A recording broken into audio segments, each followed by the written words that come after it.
Waan isin jee yeroo waan takka barbaadatu jechuun Google gubbaa Eh, filannoo akkasii jira laal bakka kana seen harkisiisa laal. Akkama filannoo all juu jira bakka kana ammoo viidiyoo eh, hojii jira. Asin image hojii jira. Asin ammas books hojii jira miti. eh, Akkas jechuun yoo takka barbaaddu asitti yoo viidiyoo gubbaatu hidhe waan ati barbaaddu san mm, viidiyoo isaa wajji wal qabate qofa si fida argite. mm, Egalee yoo ammoo image kanarra yoo goote waan san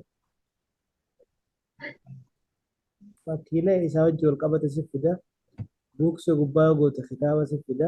Akkas saniif ati yogguu waan takka Google irra barbaaddu akkana eh. all gubbaa godhachuu qabda.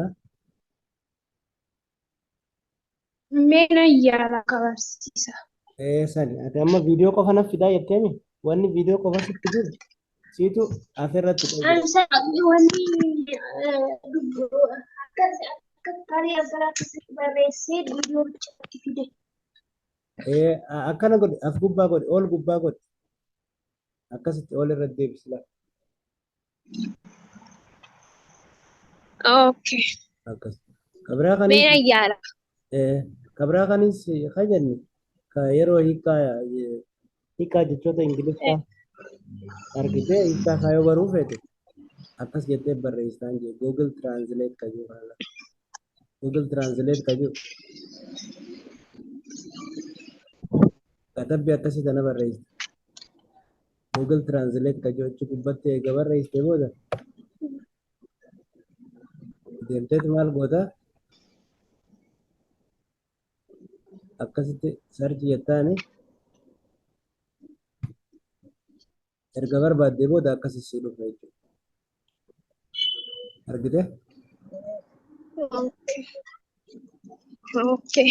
Achi booda ilaal waan kana sirreeffatte ilaal as afaan jalqaba irraa hiikuu barbaaddu kana bira dhufteeti yoo feete ingilish godhatta as gubbaa dhufte ingiliffa akkas gaddeemtee barbaaddu kunooti as jira garritti hiitu ammoo fakkeenyaaf afaan oromootti yoo barbaadde akkas gooteeti gaddeemtee as keessa kuno oromoo kajuu as jira kaniifuu afaan kanarraa gara kanaa hiika jechuudha afaan as jiru kanarraa gara afaan as jiru kanas hiika jechuudha akkasa sirreeffata Mm.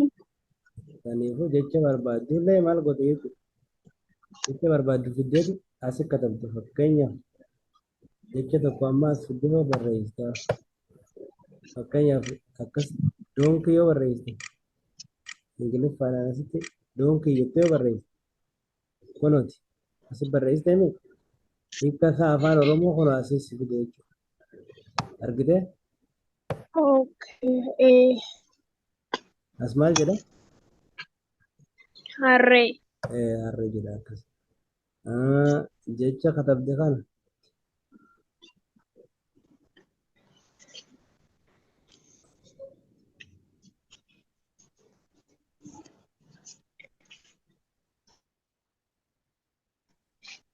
akkas jecha asi barreessite kanallee dhageeffachuu illee barbaadde akkasumatti akkasii sagaleedhaan siif dubbisa jechuudha. Kana yoo amma amaariffatti illee hiikuu barbaadde maal gooti? Akkas dhufteeti afaan itti hiikamu kana amaarik kajuu barbaadde. As dhuftee kun amaarik kajuu irra goota.